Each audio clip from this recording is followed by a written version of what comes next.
¿Qué tal? Muy buenos días. Dios les bendiga. Veo a algunos rostros nuevos y les damos la bienvenida. Más adelante la iglesia se va a encargar también de darles la bienvenida. Pero siéntense en casa, por favor. Y tanto para los nuevos como para los que son de casa, como para los que ven la grabación, pues esperamos que este sea un mensaje de bendición, de edificación, y que Dios esté hablando a nuestros corazones, a nuestras vidas, transformándolas y haciendo su obra, ¿verdad? Haciendo la labor que la palabra de Dios hace en nuestras vidas. El día de hoy vamos a ver un mensaje titulado Reconciliación, y para ello también vamos a estar recapitulando, vamos a estar recordando algunas cosas que hemos visto anteriormente para que podamos entender lo que Pablo está escribiendo en esta sección de la carta. Pero antes de ello, pues les voy a pedir que me acompañen en oración. Vamos a poner este tiempo en manos de Dios y vamos a pedirle que Él sea quien nos hable. Señor Todopoderoso, eterno, majestuoso Rey, alabamos tu nombre, lo bendecimos, lo glorificamos y te agradecemos, Señor, por esta nueva oportunidad en donde tu misericordia es nueva, en donde tu misericordia está con nosotros, en donde tu presencia también se mueve y se manifiesta en medio de tu pueblo, y en donde tu palabra tiene algo que decirnos, tiene algo que hablarnos y tiene algo que obrar en nuestras vidas. Te pedimos que así sea y que a través del poder de tu Espíritu Santo este tiempo sea un tiempo glorioso, sea un tiempo bendecido, sea un tiempo en donde salgamos transformados y tu obra siga siendo palpable en nuestras vidas, Señor. Que tu nombre sea glorificado a través de la exposición de este mensaje, Señor, en los corazones de quienes nos escuchan y en mi vida, que estoy encargado de exponerlo, Señor. Que en todo demos honra y gloria a ti, porque fuimos creados para eso, Señor. Oramos en el nombre del Padre, del Hijo y del Espíritu Santo. Amén. Ok, voy a hacer una recapitulación, digamos cronológica, para llegar hasta donde estamos ahorita en esta segunda carta. Y la primera cosa es que Pablo funda la iglesia en Corinto, aproximadamente en el año 52. Pablo estuvo trabajando en Corinto durante 1 año y medio, en donde estuvo exponiendo la palabra, ¿verdad? Y en donde él dejó establecida una iglesia que es conocida como la iglesia de los Corintios, ¿verdad? Después Pablo envía una carta a la iglesia, pero esa carta está extraviada, no la conocemos, sabemos que existió porque en la primera carta, o lo que nosotros conocemos como la primera carta a los Corintios, Pablo responde algunas preguntas y se puede ver ahí un diálogo que había estado manteniendo con los Corintios. Entonces, anteriormente a lo que nosotros conocemos como primera carta a los Corintios, hubo otra que se extravió por la soberanía de Dios. Dios permitió que mantuviéramos 2 cartas, pero hubo otras más que están extraviadas, ¿verdad? Pero Pablo envía esta carta después de haber pasado 1 año y medio con ellos.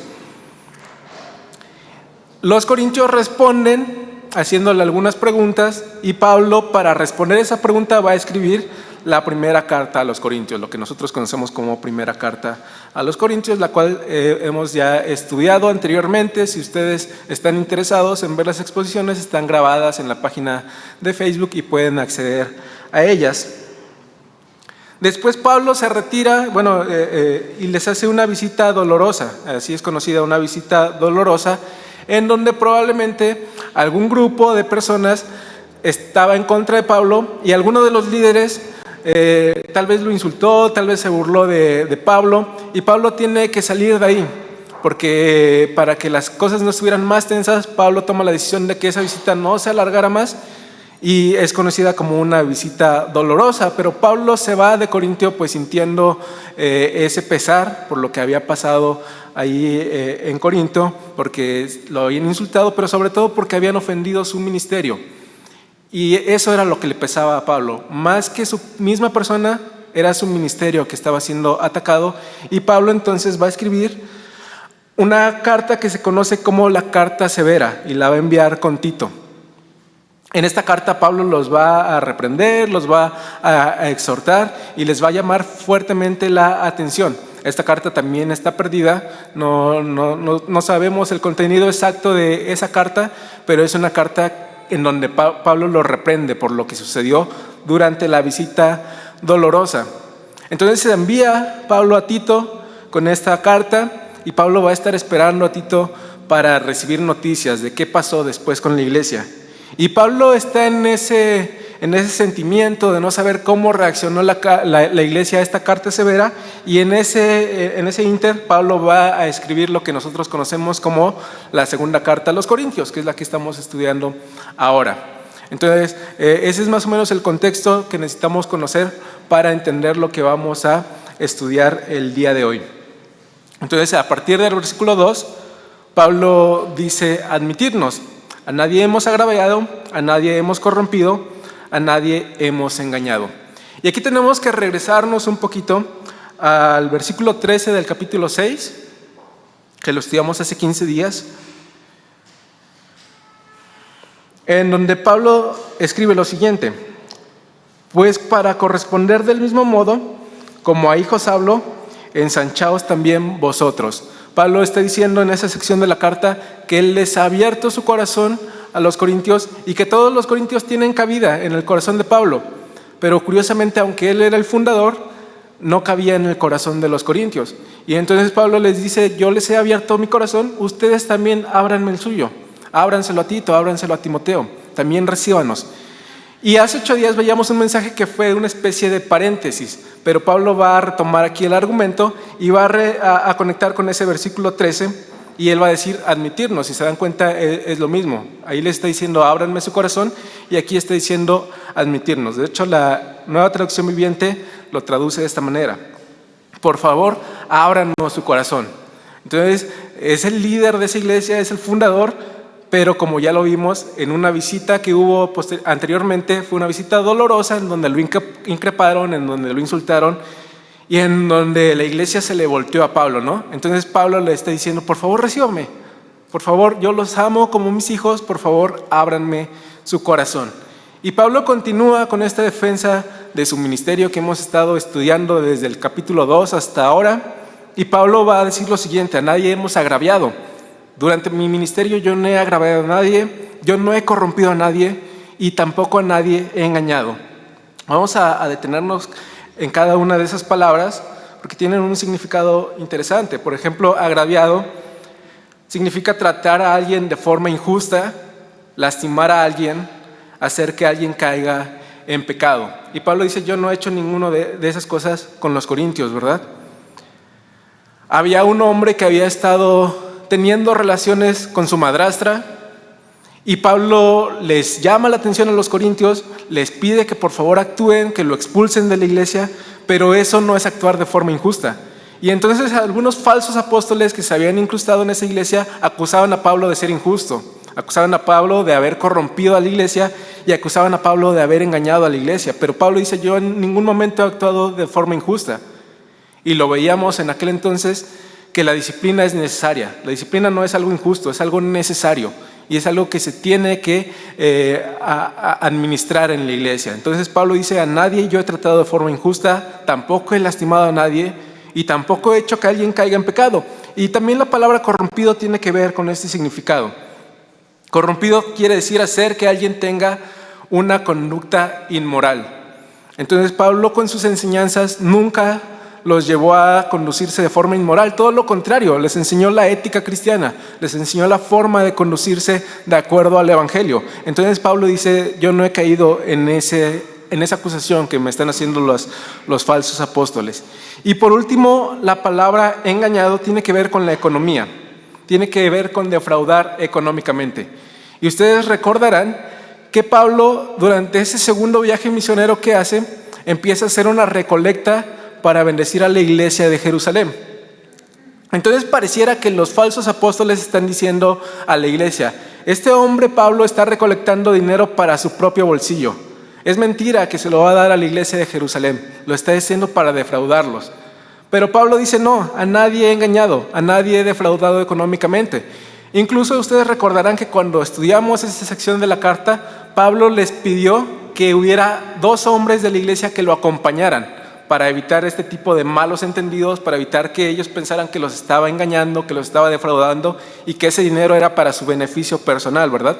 Entonces Pablo todo el tiempo actuó de forma transparente y los corintios eran testigos de ello y sin embargo se habían dejado engañar por los falsos apóstoles. Pero Pablo está aquí haciendo nuevamente esta apología de su ministerio y le está diciendo: por favor, ábranme su corazón porque yo no he actuado de forma incorrecta con ustedes. Entonces una conclusión a la que podemos llegar aquí, que aplica a todos los líderes, pastores y demás dentro de la iglesia, es la siguiente: ningún líder religioso debería lastimar a los miembros de la congregación, ni conducirlos a actuar de forma inmoral, ni enriquecerse a expensas de ellos. Lamentablemente hay muchos líderes religiosos hoy que justamente actúan de esta manera, ¿no? Que justamente defraudan a la gente, se enriquecen a costa de la gente que cae en sus falsas enseñanzas, los llevan a actuar inmoralmente, los llevan a actuar antibíblicamente y los lastiman. La gente que va a ese tipo de iglesias muchas veces sale lastimada porque la han defraudado, porque le han enseñado mal y porque no le han mostrado el verdadero evangelio, no le han mostrado el verdadero amor de Cristo. Entonces, si hay alguien aquí en su casa que ha visto este tipo de comportamientos en sus líderes, tienen que acusarlos o tienen que abandonar esa iglesia. No pueden estar en una iglesia en donde se les lastime, en donde se les defraude económicamente, en donde los lleven a actuar de forma inmoral. Vamos a avanzar al versículo 3.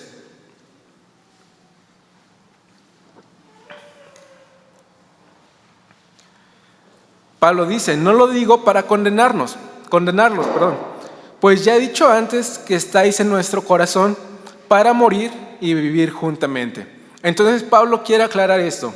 No les estoy echando en cara esto, tampoco los estoy condenando, tampoco los estoy acusando de que ustedes sí me hayan defraudado o que ustedes sí me hayan llevado a conducirme de forma inmoral. No lo digo para eso. ¿Para qué lo decía Pablo? Para defender su ministerio, porque él decía que la palabra de Dios era poder de Dios, ¿verdad?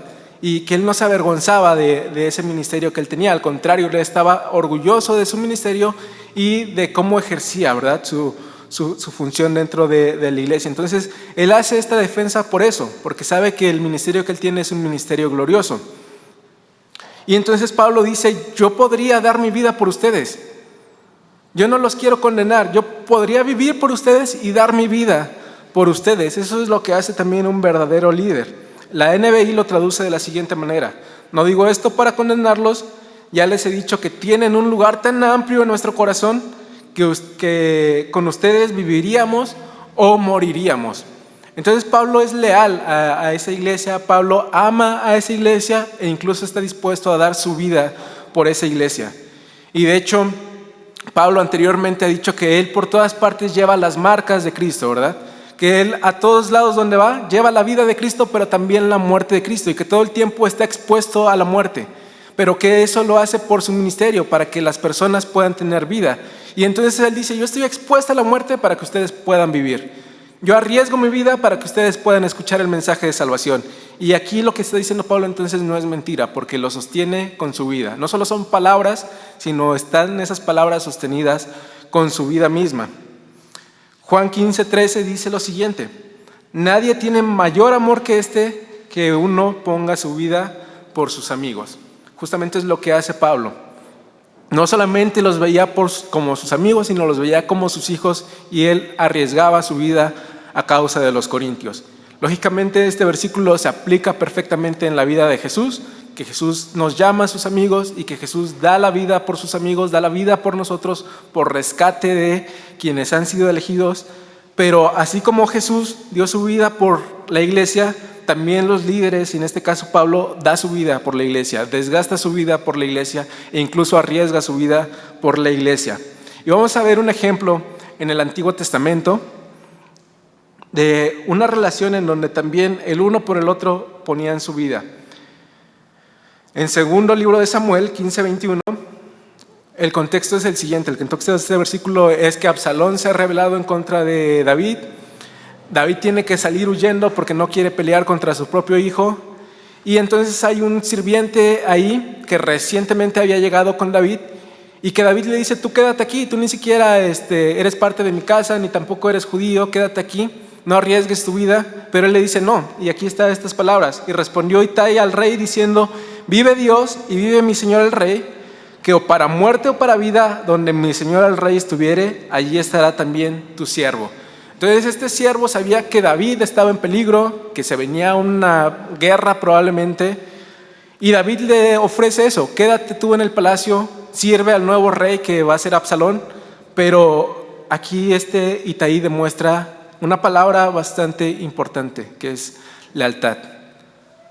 La lealtad tiene que formar parte de la vida cristiana. Tenemos que ser leales unos a otros. Y Pablo era leal a la iglesia de Corintio, y Itaí era leal a su rey, y nosotros tenemos que ser leales unos con otros. Tenemos que buscar siempre el bien de nuestro prójimo, y entonces la lealtad es parte fundamental de la vida cristiana. Versículo 4. Mucha franqueza tengo con vosotros, mucho me glorío con respecto de vosotros, lleno estoy de consolación, sobreabundo de gozo en todas nuestras tribulaciones. Cuando Pablo se refiere a mucha franqueza, está refiriéndose a que justamente eso, él les puede hablar de forma franca, de forma libre, de forma sin tapujos, y eso es algo que a veces cuesta trabajo, ¿no? Pero probablemente cada uno de nosotros tenemos un amigo o alguien a quien le podemos hablar francamente, ¿no?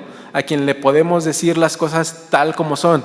A veces tenemos personas con las que nos cuesta trabajo decirles las cosas con claridad, pero hay personas a las que les podemos hablar con toda libertad, con toda franqueza, y Pablo se está refiriendo aquí a eso.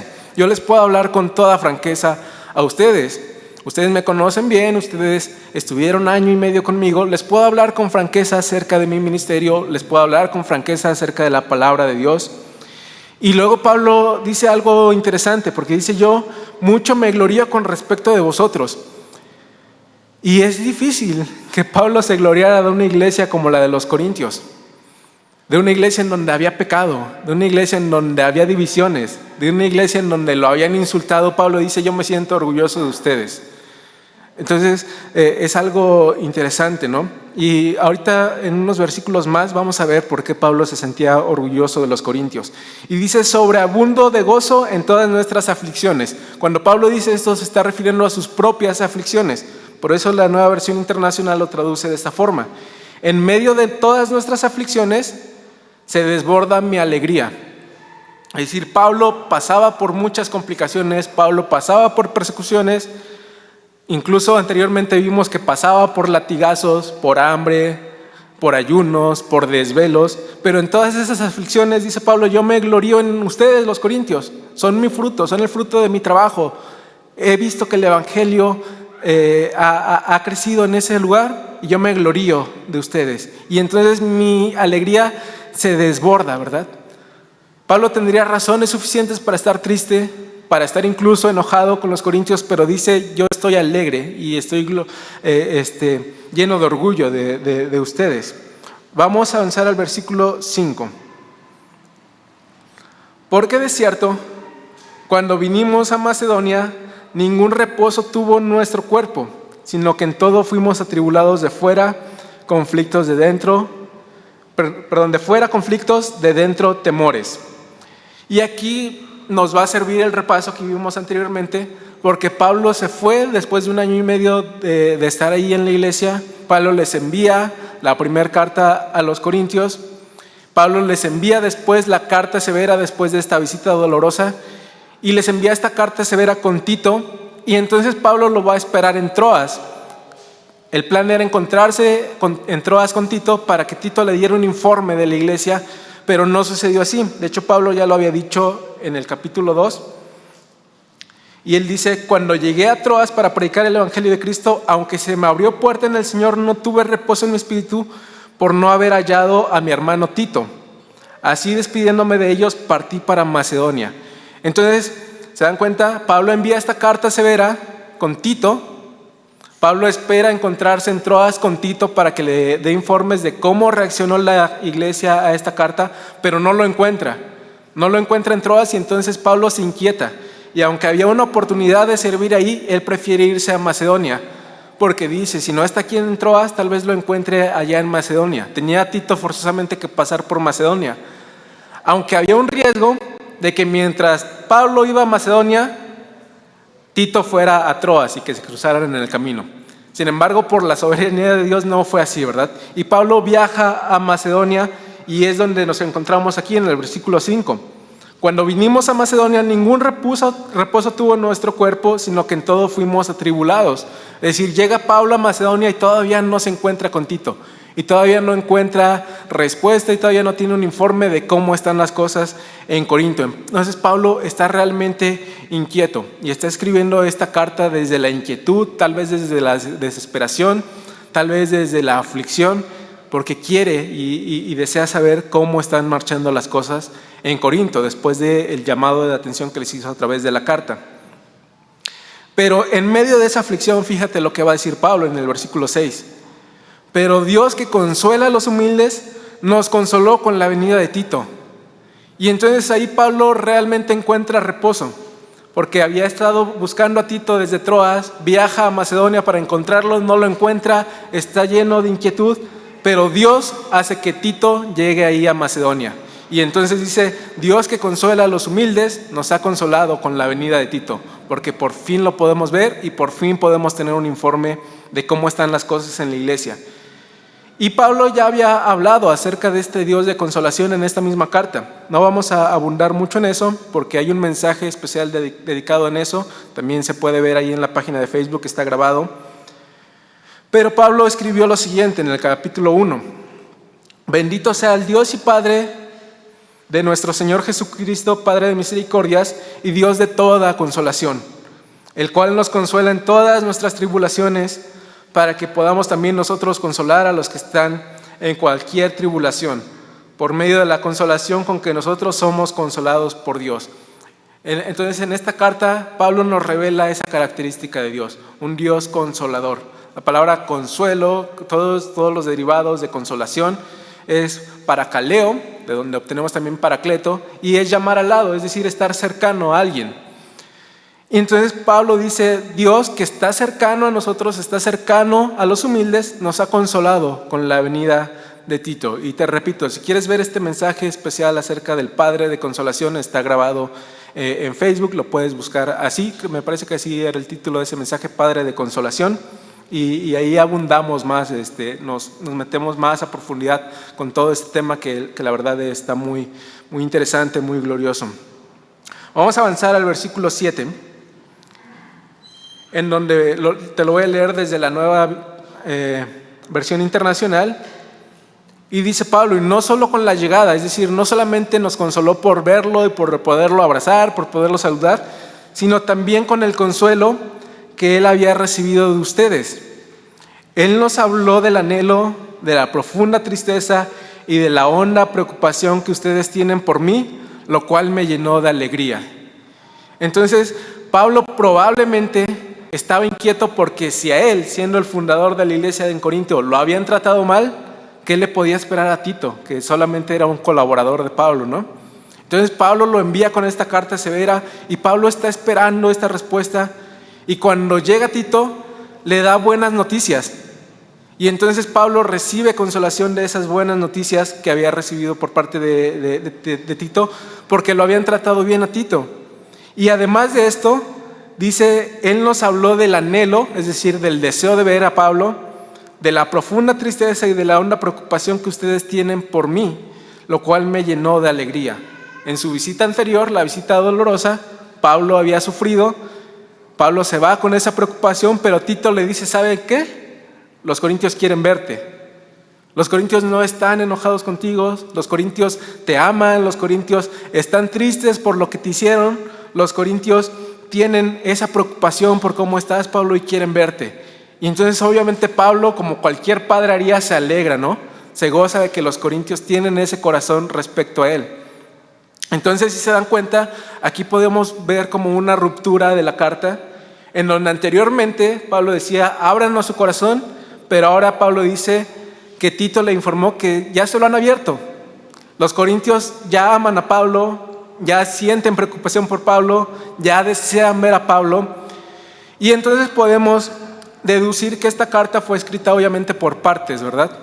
Porque Pablo andaba de un lado a otro, muchas veces perseguido, muchas veces a las carreras escribía, y la primera parte de la carta probablemente la escribe en Troas, esperando enviarla a los corintios, pero cuando se encuentra a Tito en Macedonia, escribe lo que ahora estamos viendo, la segunda parte de esta carta, en donde ya los corintios han tenido un cambio de actitud, en donde ya los corintios ahora desean ver a Pablo, y entonces Pablo está alegre, y entonces Pablo se goza de esas noticias que recibió por parte de Tito.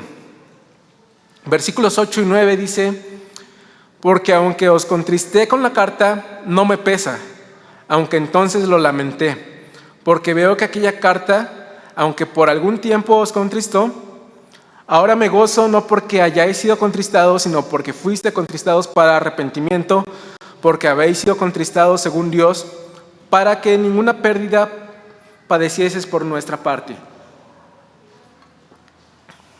Entonces, cuando Pablo envía esta carta severa, él se queda inquieto y le pesó haber escrito esta carta, porque era una carta en donde probablemente les estaba dando sus buenos jalones de orejas, probablemente les estaba metiendo ahí en cintura, y a Pablo le pesa al principio escribir esta carta, pero ahora dice: ahora ya no me pesa porque he visto que esa carta dio resultados, que esa llamada de atención que les hice ha producido un fruto, y un fruto de arrepentimiento. Entonces Pablo ahora se goza de haber escrito esa carta, por más dolorosa que haya podido ser para los corintios y por más dolorosa que haya podido ser para Pablo. Y los que son padres probablemente entenderán a Pablo. Cuando su hijo se porta mal y tienen que meterlo en cintura y tienen que darle sus varazos, a los padres muchas veces les duele más que al hijo, ¿verdad? A los padres no les gusta hacer ese tipo de correcciones. Y a los padres les duele pegarle a sus hijos, pero es parte de la disciplina y es parte de que sus hijos puedan madurar, puedan crecer, puedan portarse bien. Y en este caso es eso, la carta son varazos que Pablo les dio a sus hijos y que a Pablo le dolió escribirla, pero ahora ve el resultado de esta carta y dice: ahora me gozo, porque esa carta produjo arrepentimiento. Y esta palabra arrepentimiento es bien interesante, en el griego es metanoia, y metanoia traducido al español es un cambio de mente. Arrepentimiento es un cambio de mente. Una forma de explicar lo que es el arrepentimiento es ir caminando en una dirección, y si te arrepientes de ir en esa dirección vas a dar vuelta y vas a empezar a caminar en dirección contraria. Es decir, no puedes decir: ya me arrepentí de ir en esa dirección y seguir caminando en esa misma dirección, porque eso no es arrepentimiento. Arrepentimiento es dar media vuelta y empezar a caminar en dirección contraria. Es un cambio de mente. Eso sucedió con los corintios. Anteriormente rechazaban a Pablo, tienen un cambio de mente, un arrepentimiento, y ahora anhelan verlo. Hosh dice algo acerca del arrepentimiento y dice que el arrepentimiento en su sentido religioso no es meramente un cambio de propósito, sino que incluye un cambio de corazón que lleva a volverse hacia Dios, dando la espalda y mostrando aborrecimiento al pecado. Entonces, para que haya un verdadero arrepentimiento, hablando en términos cristianos, por así decirlo, tiene que haber un cambio de corazón y tiene que haber un arrepentimiento de dejar el pecado. Es dejar el pecado y empezar a buscar la santidad. Es dejar las actitudes pecaminosas y empezar a buscar la voluntad de Dios. Y en este caso así fue. Dejaron de esa actitud de rechazo que tenían hacia Pablo y ahora lo aceptan, ¿verdad? Ahora quieren verlo. Versículo 9, vamos a volver a leerlo. Dice: ahora me gozo, no porque hayáis sido contristados, sino porque fuiste contristados para arrepentimiento. Esa palabra contristar significa tristeza. No porque no me alegro de que ustedes hayan sentido tristeza, sino me alegro de que esa tristeza haya producido este cambio de mente, este cambio de corazón, este volverse a Dios, este darle la espalda al pecado. Me alegro de eso, de que tuvieron esa tristeza, pero para bien. Y luego dice: porque habéis sido contristados según Dios, para que ninguna pérdida padeciste por nuestra parte. Entonces hay una tristeza según Dios, pero hay una tristeza según el mundo. Y tenemos que aclarar lo siguiente: la tristeza es un sentimiento. Sin embargo, el arrepentimiento es una acción. Es ese cambio de mente del que les hablaba. Es ese darte vuelta cuando vas caminando en una dirección y empezar a caminar en dirección contraria. Si alguien dice, por ejemplo, un hombre, ¿no? Le es infiel a su mujer y después llega con un ramo de rosas y le dice, perdóname, estoy arrepentido, pero después lo vuelve a hacer, no tuvo un verdadero arrepentimiento. Simplemente tuvo ahí un remordimiento o simplemente fue descubierto y quiso arreglar las cosas, pero arrepentimiento es dejar de hacer esa acción. Entonces la tristeza es un sentimiento, pero el arrepentimiento es una acción, es empezar a caminar en dirección contraria. El pecado puede traer un placer momentáneo con un pesar grande y duradero. La disciplina, sin embargo, puede traer un dolor momentáneo, pero con un gozo enorme y perdurable. Entonces, cuando tú pecas y eres lleno del Espíritu Santo, cuando tú realmente has recibido salvación, tú pecas y eso te va a traer una separación con la comunión con Dios, eso te va a traer a lo mejor un gozo en ese momento, pero después te va a traer un pesar, y ese pesar va a durar hasta que tú hagas las paces con Dios, hasta que tú le pidas perdón. Sin embargo, la disciplina, como en este caso, puede traer un pesar o un dolor momentáneo, pero después va a traer un gozo enorme y perdurable. Y justamente pasó esto con los corintios. La carta les produjo un dolor que lo sintieron en ese momento, pero después hubo gozo. ¿Y por qué hubo gozo? Porque hubo reconciliación. Entonces el pecado había traído ruptura en Corinto, había traído ruptura entre el padre y los hijos, pero ahora ese dolor momentáneo de esa carta trajo un gozo duradero porque hubo reconciliación. Entonces es mucho mejor el dolor según Dios que el dolor según la carne o el dolor según el mundo. Justamente Pablo va a abordar ese tema en el versículo 10 y va a decir, porque la tristeza que es según Dios produce arrepentimiento para salvación, de que no hay que arrepentirse, pero la tristeza del mundo produce muerte. Entonces, dice Pablo, cuando tú te arrepientes, va a sonar a lo mejor repetitivo, no te vas a arrepentir de haberte arrepentido, es lo que está diciendo aquí Pablo. Es un arrepentimiento para la salvación, de lo cual no hay de qué arrepentirse. Por ejemplo, cuando una persona se arrepiente de sus pecados, tiene un encuentro con Cristo, después es imposible que se arrepienta por haber aceptado a Cristo, por haber aceptado el Evangelio, porque ese arrepentimiento le trae salvación, le produce un gozo en su corazón y un gozo que es eterno. Entonces no se puede alguien arrepentir de ese gozo, no se puede alguien arrepentir de esa salvación ni de haber tomado la decisión de cambiar su vida. La tristeza que es según Dios produce este arrepentimiento del cual no te puedes arrepentir. Sin embargo, la tristeza del mundo va a producir muerte. En unos momentos más vamos a ver 2 ejemplos bíblicos para clarificar más este punto. Pero antes les voy a leer una cita de MacArthur, en donde él dice: la tristeza de origen humano es remordimiento no santificado y no tiene poder para redimir. Para muchos no es más que el orgullo herido por haber sido sorprendidos en un pecado y no haber podido satisfacer sus deseos carnales. Esa clase de tristeza solo produce culpabilidad, vergüenza, desesperación, depresión, lástima por uno mismo y desesperanza. Las personas pueden morir por esa clase de tristeza. Podemos nuevamente incrustar aquí el ejemplo que te daba hace un momento del marido infiel descubierto.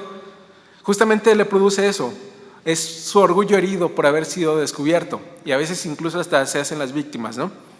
Pero el arrepentimiento es dejar con todo eso.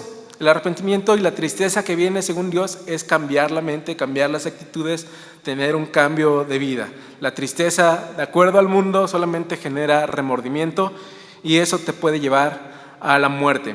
Entonces te voy a poner 2 ejemplos bíblicos, uno de un verdadero arrepentimiento y otro de un remordimiento, de una tristeza según el mundo. El primero es Pedro.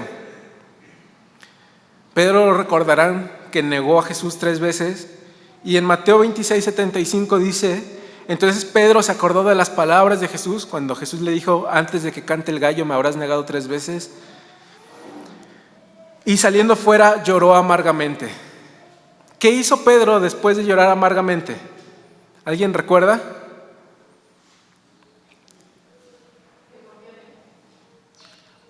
Volvió a Cristo, ¿verdad? Volvió a los pies de Cristo. Y cuando Cristo se les presenta resucitado, ahí estaba Pedro. Y entonces va a haber un diálogo ahí entre Jesús y Pedro, en donde Jesús le pregunta: Pedro, ¿me amas? Apacienta mis ovejas, ¿verdad? Y entonces Pedro es designado como un pilar en la iglesia. Pedro es una cabeza ahí en la iglesia en Jerusalén, pero no sin antes haber experimentado un lloro amargo, una tristeza según Dios. Esta tristeza que Pedro experimentó por el pecado cometido de haber negado a Cristo, lo llevó a los pies de Cristo nuevamente. Lloró amargamente, sufrió dolor.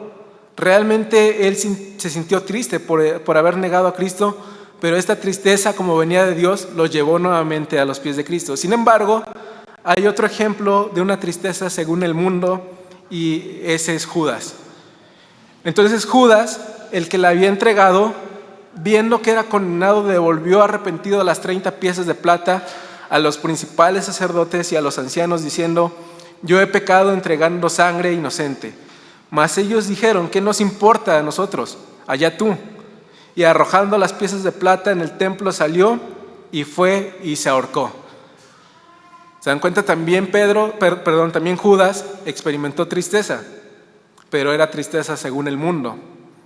Y como vimos en el versículo de Corintios, esa tristeza produce muerte.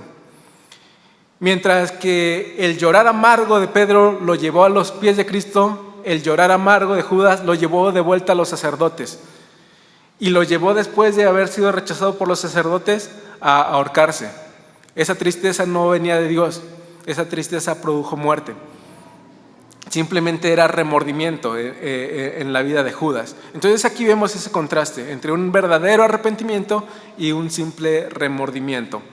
El arrepentimiento te lleva a los pies de Cristo, el remordimiento te lleva a la muerte y te lleva lejos de Él. Nuevamente una cita de Hodge, y él dice: el arrepentimiento de verdad es un giro desde el pecado a la santidad, desde un estado pecaminoso a un estado de santidad. Es un verdadero cambio de corazón, es un cambio de óptica moral, es decir, ves las cosas desde otro punto de vista, de sentimientos y de propósitos, que resulta en un cambio de vida. Eso es el verdadero arrepentimiento, un cambio de vida. Ves las cosas desde otra perspectiva, ves las cosas de otra manera, y entonces te lleva a los pies de Cristo. Sin embargo, ya vimos, el remordimiento no. Avanzamos al versículo 11.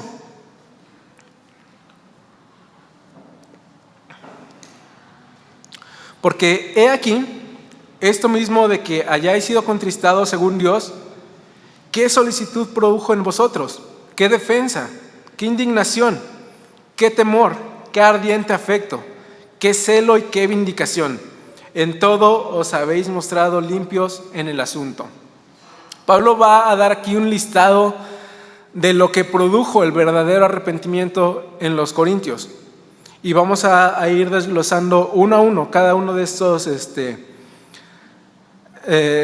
resultados de su arrepentimiento. No es que sea una lista exhaustiva, no es que necesariamente siempre tenga que producir esto, pero el arrepentimiento por lo general va a producir lo que Pablo enlista aquí. En primer lugar, él enlista la solicitud. Y la solicitud también se puede producir como empeño, diligencia y disposición. John MacArthur dice que la solicitud es una actitud que pone fin a la indiferencia frente al pecado y a la complacencia en la maldad y el engaño. Este es un fruto del arrepentimiento, actuar para cambiar las cosas y actuar prontamente. Entonces tenemos que recordar cómo era la iglesia en Corinto anteriormente, cómo la iglesia se gloriaba de tener a este hombre que estaba con su madrastra y no actuaba, era pasiva, no hacía nada para corregir el pecado que había en la iglesia. Sin embargo, cuando se arrepintieron, hubo una solicitud, es decir, actuaron para corregir el pecado. Anteriormente eran pasivos, ahora son diligentes para corregir ese pecado. Y entonces quiere decir que el informe de Tito le dijo: los corintios ya han actuado, ya han puesto en su lugar a quien pecó, ya han corregido, ya han aplicado disciplina, porque produjo su arrepentimiento esta solicitud, estas ganas de corregir lo que ellos estaban haciendo mal. Y luego Pablo dice: ¿qué defensa? Y la defensa es un afán por disculparse. Es un deseo de limpiar la reputación personal o de limpiar tu nombre. Entonces, cuando los corintios se arrepienten, ellos buscan la forma de corregir lo que habían hecho mal y limpiar su nombre, limpiar el testimonio que estaban dando incluso a la sociedad. Es ese deseo de corregir su reputación personal. Entonces el arrepentimiento tiene que traer esto, tiene que traer un sentimiento, un deseo de que nosotros corrijamos lo que hemos hecho mal. Luego Pablo va a decir que indignación. Y la indignación, nuevamente una definición de MacArthur es que es una indignación justa y enojo santo. El arrepentimiento produce enojo contra el pecado y desagrado hacia la vergüenza que ha traído sobre el nombre del Señor y sobre su pueblo.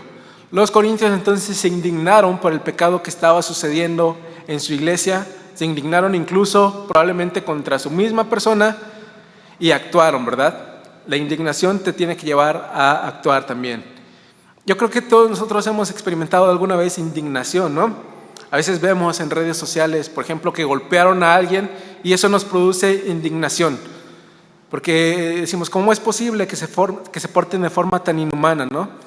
Entonces, la indignación es eso, es un deseo de que las cosas pecaminosas se corrijan, de que no se lleven a cabo. Y en la iglesia en Corinto sucedió eso, hubo indignación por el pecado y eso los llevó a corregirlo.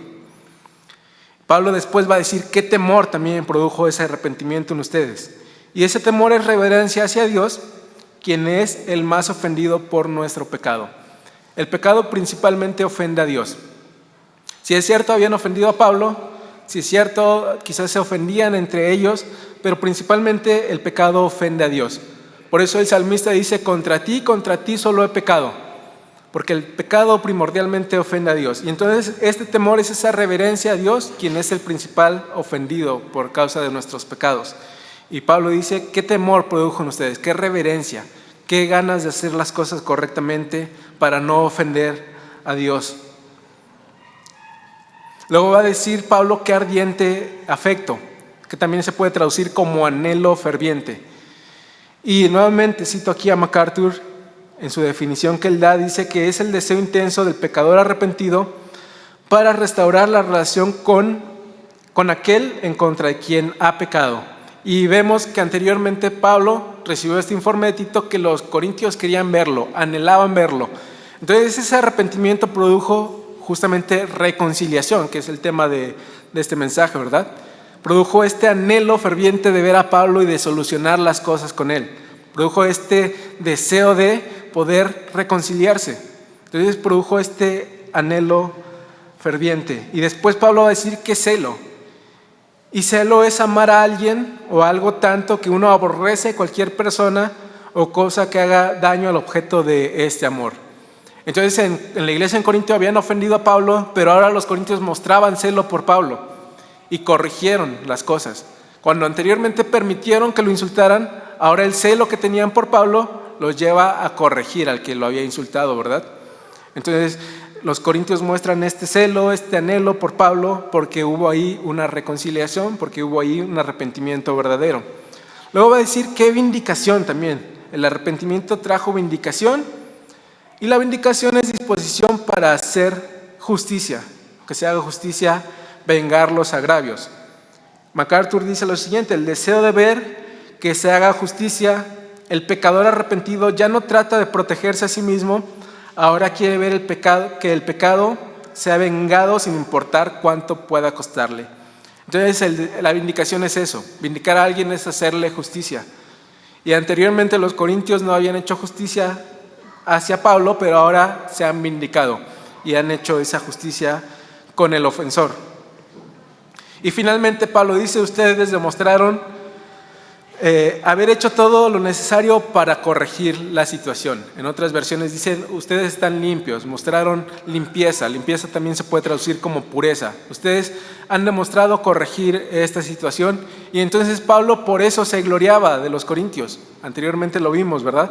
Pablo decía, yo estoy orgulloso de ustedes por esto, porque ahora los corintios están limpios, están puros, han hecho lo necesario para corregir la situación. Avanzamos al versículo 12. Así que aunque os escribí, no fue por causa del que cometió el agravio, sino por causa del que lo padeció. Ni por causa del que lo padeció, sino para que os hiciere manifiesta nuestra solicitud que tenemos por vosotros delante de Dios. Es decir, Pablo dice, no les escribí porque yo quisiera ver al ofensor pues recibiendo justicia, ¿no? No fue por esa causa, ni tampoco fue por mi causa, que yo soy el ofendido. Tampoco fue porque yo quisiera vengarme del ofendido. No, sino fue para que ustedes vean la solicitud que tenemos delante de Dios hacia ustedes. Lo voy a leer en la Nueva Versión Internacional y esta traducción dice así: así que a pesar de que les escribí, no fue por causa del ofensor ni por el ofendido, sino más bien para que delante de Dios se dieran cuenta por ustedes mismos de cuánto interés tienen en nosotros. Nuevamente hablamos aquí del tema de disciplina. Y esto nuevamente puede aplicar con los padres. De hecho, ya en alguna exposición dirigida a los padres hablamos de esto, que cuando tú corriges o disciplinas a tu niño, no tiene que ser porque te ofendió a ti. No tiene que ser porque te sentiste ofendido de que tu hijo te desobedeció. No tiene que ser porque tú quieres vengarte de tu hijo. No me obedeciste, pues vas a ver cómo te va.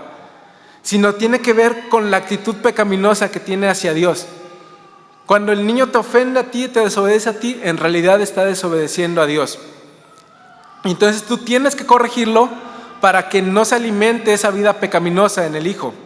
No para verte satisfecha la sed de justicia en ti, no porque te ofendió a ti. Y aquí Pablo demuestra esto.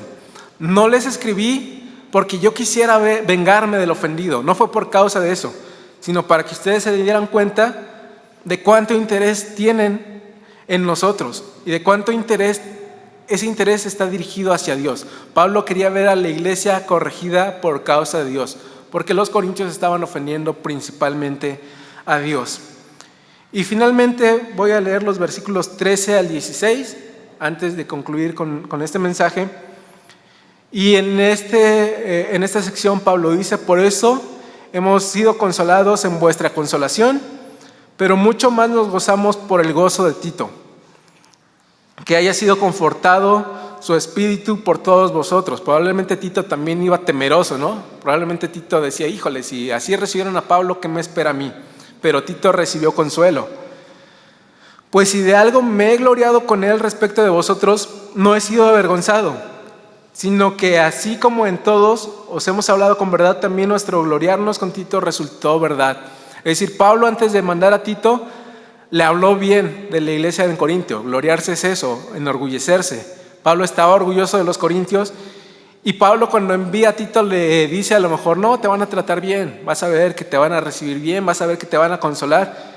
Y probablemente Tito no le creyó, ¿verdad? Pero dice: ha sido verdad. De eso de lo que yo me sentía orgulloso de ustedes y se lo dije a Tito, resultó verdad. Y ahora Tito puede corroborar que ustedes lo han consolado. Y su cariño para con vosotros es aún más abundante cuando se acuerda de la obediencia de todos vosotros. Es decir, Tito ahora los ama más que antes. Seguramente Tito fue con amor a esa iglesia, pero después del recibimiento que le dieron, ahora los ama más que antes. De cómo lo recibiste con temor y temblor, me gozo de que en todo tengo confianza en vosotros. Y así concluye Pablo con esta sección: en todo tengo confianza. Puedo ver ahora que se han arrepentido. Ha existido esta reconciliación con la iglesia y les tengo confianza. Sé que ustedes actúan ahora de forma correcta. Ustedes se han dado cuenta que yo he traído algunos invitados a la iglesia. Algunos han venido a tocar, algunos han venido a predicar. Y cuando yo hablo con mis amigos, les digo: ¿sabes qué? Te va a gustar ir a la iglesia. Te van a tratar bien en la iglesia, vas a ver que te van a recibir con amor. Y cuando se van mis amigos, terminan yéndose diciéndome: me sentí muy a gusto con la iglesia. Puedo ver que es una iglesia unida, puedo ver que es una iglesia amorosa, me he sentido bien recibido. Qué gusto haber estado con ustedes, disfruté mucho el tiempo con ustedes. Me lo dijo Héctor, me lo ha dicho Benjamín. El año pasado vinieron Rox y Dan, también me lo dijeron. Entonces, así como Pablo no fue defraudado, yo tampoco fui defraudado por ustedes, pero perseveremos en eso. Hay cosas que se están haciendo bien en esta iglesia, hay que perseverar en ello. Hay cosas que quizás no se están haciendo tan bien, hay que buscar corregirlas. Pero también es bueno, ¿no? Porque a veces pareciera que solamente son pedradas de aquí para allá, pero también es bueno reconocer lo bien que se está haciendo en la iglesia. Y yo les reconozco eso, que cuando han venido personas de fuera se han sentido acogidas, se han sentido amadas, aunque sea la primera vez que los vemos. Mi familia ni les cuento, ¿no? Mi familia se siente en casa cuando viene. Y sobre todo con la familia de Beto, con la familia del pastor, que es con quienes más han convivido, las expresiones son de pareciera que llevamos años conociéndonos, cuando apenas hemos convivido un par de veces, ¿no? Perseveremos en esas cosas que se están haciendo bien. Sigamos recibiendo bien a la gente, sigamos tratándoles bien y sigamos mostrándoles ese afecto y ese amor en Cristo, para que en todo nos gocemos, ¿verdad? Vamos a ir hacia la conclusión. He escrito lo siguiente: el espíritu del cristianismo tiene su base en la reconciliación, principalmente la reconciliación que Cristo logró entre Dios y los hombres y la reconciliación que debe existir entre un creyente y otro. Cuando hablamos de reconciliación tenemos que pensar forzosamente en que Dios estaba airado con la humanidad, pero que Cristo, por su obra redentora, ha hecho que Dios calme ese enojo. Y entonces ha habido una reconciliación, porque antes éramos enemigos de Dios, y ha habido una reconciliación entre Dios y los hombres gracias al sacrificio de Cristo. El cristianismo se basa en esa reconciliación.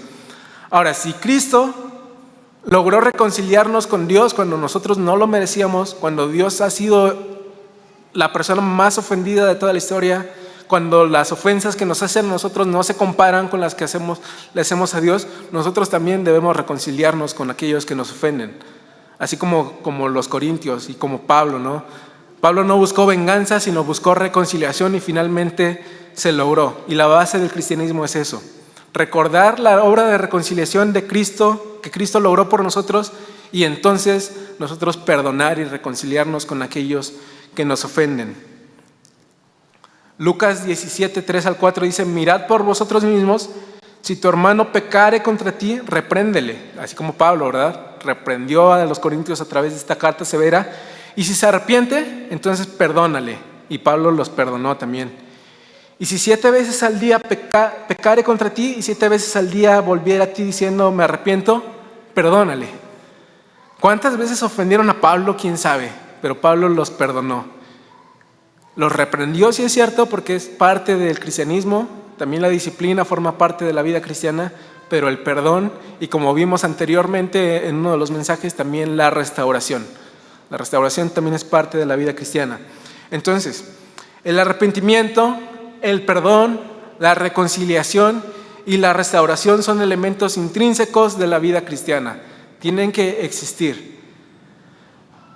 Lamentablemente siempre va a haber tal vez roces. Mi hermano Gama decía, a veces nos portamos como perros y gatos, ¿verdad? Va a haber roces porque somos seres pecaminosos conviviendo con otros seres pecaminosos hasta que no llegue nuestra glorificación total. Pero entonces, como va a haber esos roces, como va a haber esos malos entendidos, como va a haber esos disgustos dentro de la misma iglesia, es necesario que haya también arrepentimiento y es necesario que haya perdón. Y es necesario que haya reconciliación y es necesario que haya restauración. Son elementos que no deben de faltar en la vida cristiana. Wiersbe menciona lo siguiente: una de las cosas más difíciles de hacer es reconstruir una relación destrozada. Esto es lo que Pablo trató de hacer en segunda carta a los Corintios y especialmente en los capítulos 6 y 7. Desafortunadamente hay muchas relaciones destrozadas hoy en los hogares, en las iglesias, en el ministerio, y pueden ser reparadas y fortalecidas solamente cuando las personas enfrenten los problemas sinceramente, los traten bíblicamente y con amor y traten de arreglar las cosas con Dios. Esa palabra sinceramente tenemos que recordar, como Pablo decía: yo soy totalmente franco con ustedes. Con franqueza es como se solucionan las cosas. Al examinar tú y yo nuestras vidas, debemos determinar ser parte de la solución, no parte del problema. Debemos mostrar aprecio y fomentar la reconciliación para que Dios nos use para restaurar las relaciones destrozadas. Es difícil, dice Wiersbe, y yo creo que nosotros lo hemos experimentado, pero es posible. con el amor cristiano.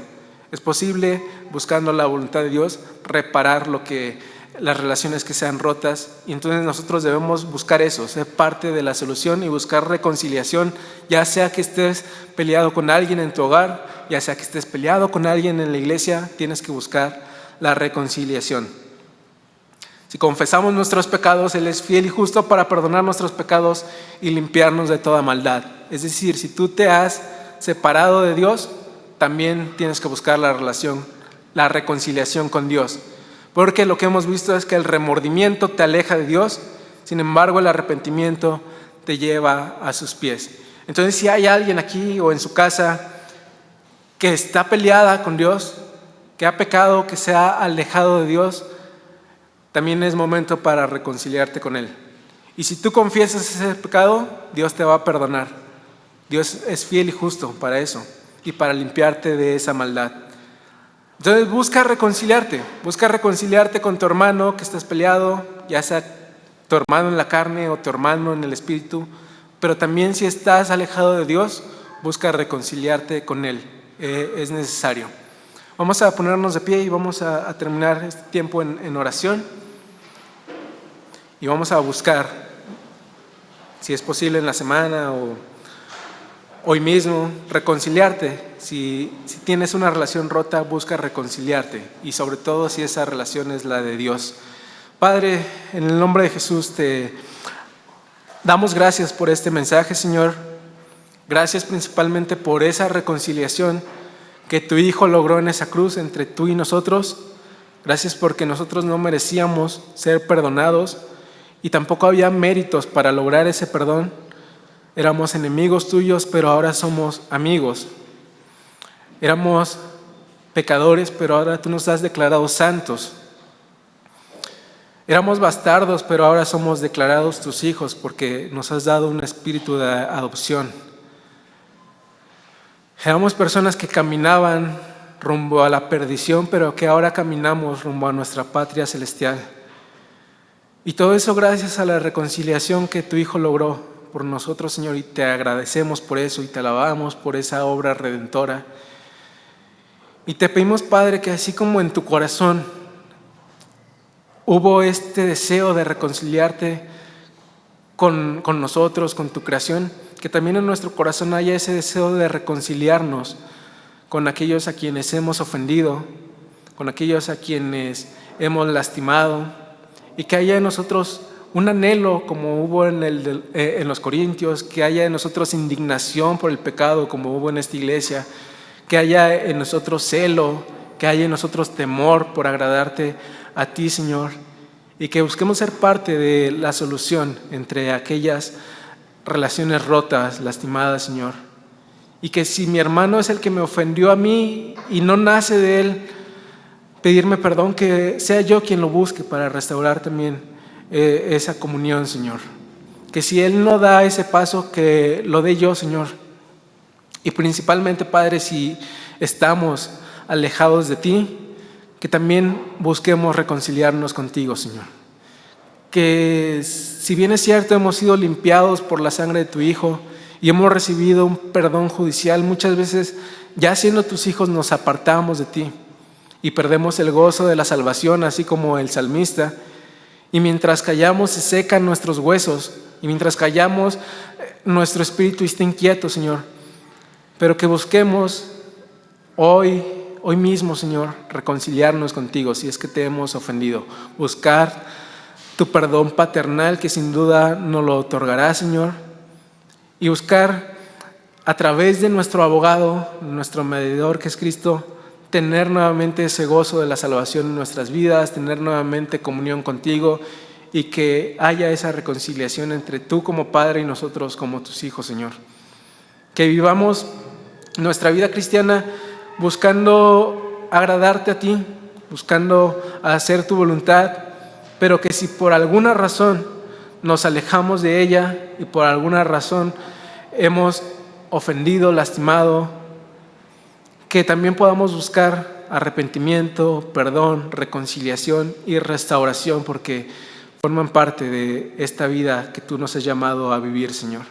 Y que en todo esto tu nombre sea exaltado, tu nombre sea glorificado, Señor, y que hagamos todas las cosas para gloria tuya, Padre. En el nombre de tu Hijo amado Jesús, amén.